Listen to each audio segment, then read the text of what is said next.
Warum schnarche ich nach Alkohol lauter als sonst? Alkohol entspannt die Muskulatur, auch im Rachen.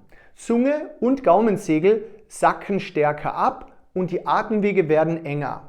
Die Folge: mehr Vibrationen und deutlich lauteres Schnarchen.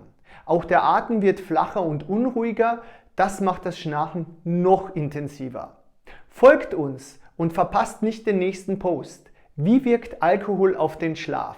Somnishop und das Schnarchen endet heute.